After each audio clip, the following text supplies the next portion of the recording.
Yeda say yam wa kwa ba biem Adom TV Badwam dwumade no eso yeda gudiem nsama say Erikese du boadidi edu so no yapomode enkommo na ene eye Spanish garlic mixture ne capsules and Spanish jingo capsules for baby rather than yi emonia ye woni padua ne mu de nuro no eye ewa yare sabie mu no ene ne oba babedi enkommo hima no pa mu akwaba se bibia bokode ye de nyame ase papa pa Spanish garlic mixture and then capsules yentie ho nsemwe me da se adofo ye de adupa ho da wo enenam enese de wiase na ye nnuane die eto da bi kwa na de wo awunim sa pomuden na beboa wo no untumi ni because untumi nto ena eto da bi ade wudi no wo awunim sa de nka me honam mpe enso no de bottom no ni honti na no ana obedi ebe wi eche na di sunsanso bebre abawa pomuden so eba ne sa na eho behia sa ubanu meduru a ebeboa betu yare ase na ohawa aba woni padua mu no ubenye duru a ebeyi afiri ho nyankopon nyansa ne ninim de mu onim se ebresa betimi abenti no ewo niam bi a wodija ye ne a ekoni padua biye mu a eboa no ebi ti se garlic ebi ti se nkatwade ebi ti se ewo ene saponim's papa bi a abode nyansa pe ema ye kwame antuni nyina din ewo abonten so eno ene ya dokitafo eka wotiri pam ho ene researchers ahodo a wo wiase afa na nyina akeka bom ede aye nro me free ANTEC HERBAL Center ye drodi eye Spanish SPARNIS ye nro nyina FDA agye to se eye na obi onum bibia nso di ho adanse odofo ye was Spanish garlic mixture eno ye dro nso a hunu na daka no ho a wo se garlic da ho ena nkatwade nso da ho ye droi eye de edamfua esanse abode nyansa pefo eye nhwehwemu ene saponim state na ekabo mu de ye ne kyerese edru ni pedua mu na se de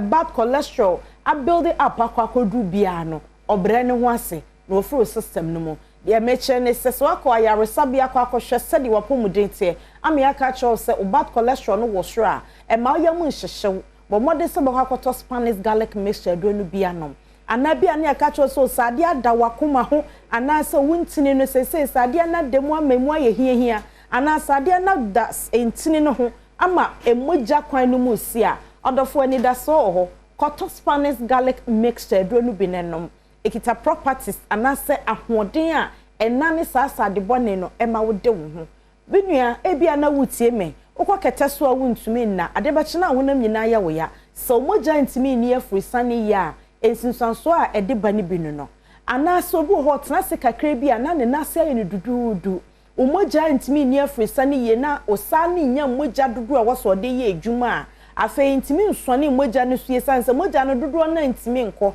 na ma ensuo begina oni peduam utira nya ye na wokose wo sa Mr. Kotadro no me friend Spanish garlic mixture ebeboa ma ohawo a build up anase a time echa ebetimi de sa ohawo na ba no ebetu ase krafri ho ama hoto aba ena menua baabi wo ho no mo a ebia na opese wo twe mesra mo nuanunum anonom na niam bia yiawiwo no ekum nipa bebre o enye kan ne ntimi nkentra mesra no maduru a etese waduane awudie na eno abesan aboa wo na masade bone a adoso oni pedue mu a opese wo shade be off anasa uyi before system no mu no enye ne normally naturally na ahoden emra oni pedue mu se moja ntimi ni afrisane na yo bema na ukokete so a ompa so goro ntimi nso ani da esansansa na betimi ache brims kama no agye se moja di wo afrisane ebro sede normally etie no a eti se ntimi ni afrisane ye de ko enu ntina ye se ade de bekum kwase a obete ye se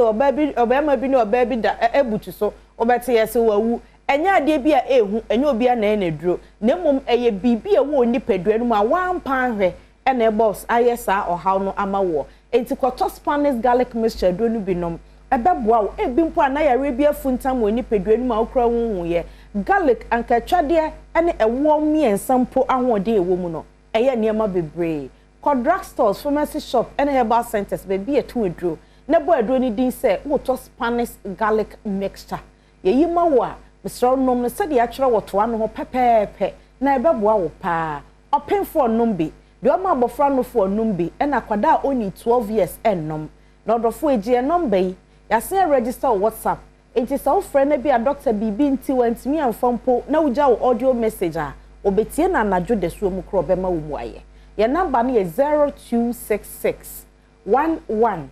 4111 0266 11 41 11 kaisa yane aso na ya Spanish ginkgo capsules yedro eye papa edamufua eyedro a ekita anti-aging properties ekyerese ema wo abrewa na asa kokora wo wanim ana wedie so wunyini ufie bekwa animu but ye hu skin no nipadua wugina ho a wo age obi anyi ni Spanish ginkgo capsules esan kita anti-inflammatory properties enhunhun ye ekoso nipadua mu a ebi kura na wunim sa hunhun ye bi ekoso Mr. Numedri, your friend is Spanish ginkgo capsules. Ginkgo biloba leaf, any soya oil, ni akan boom. For internet, is na kwasha hodin what ginkgo biloba leaf ni mo. Ubati asiasa onoma eye pa. Eye refie dro tatahwe. Esansa hodin wo mu no bi ye adwuma kwa adwene mo. Ebo adwene no ema ebie wo memory mo. Said ya be ya obetimi akaya asem no process asem ntem. Obi o ha ya bisa na asem akodu fi asem akasa anipa so asipa mi wi anka meka we kire no. Adwene ntimi nya adwuma ye.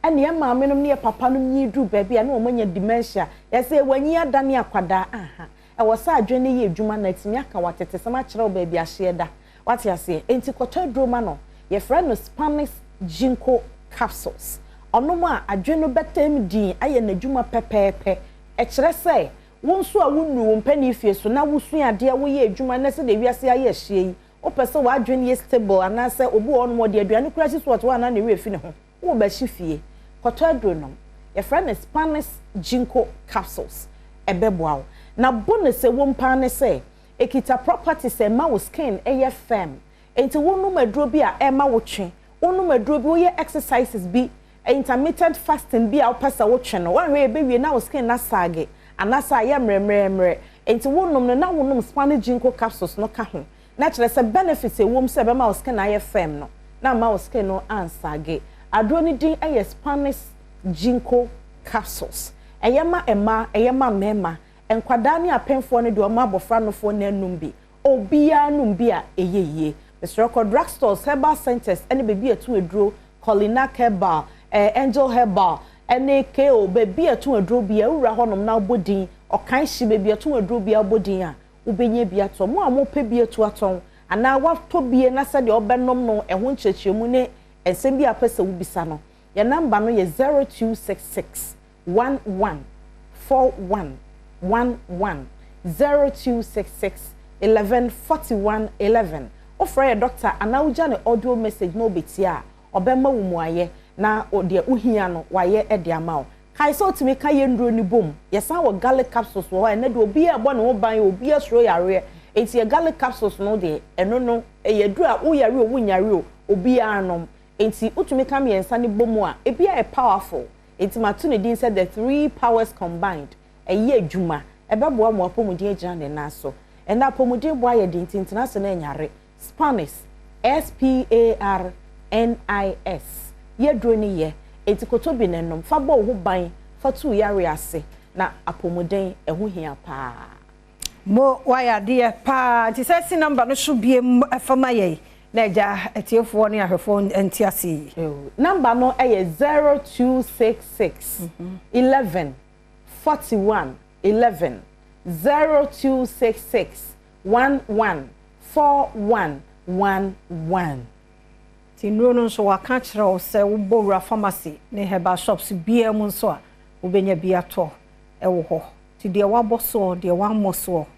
na wo penchire mu no number ni 0266 114111 0266 114111 wa frɛ wa jinchire mu ese WhatsApp number tie bia na wuntumen type uyo odua doctor wo ho obejo so na afi mu nchire mu no ode ama akosia se bia no ode ne yemfansi ha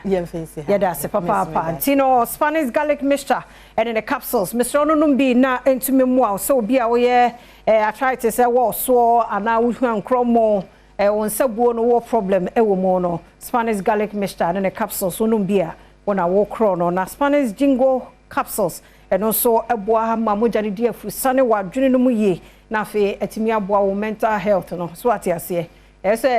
Ghana ya mental ho hia ye mpa nkenya ne se kwabrane aye yi whole country ye de wa hwa ya bisi ti no mental nya de watentoma nko a ye koye be pressure no ne ade ntimi ma santa odwene kura na adwene ni sisi so nom Spanish ginkgo capsules na entume emwa abo akoma no nso ene anti aging so de akoso ya kan ye number no ye 0266 114111 0266 114111 ti mene akoso awie na mamefa birthday yi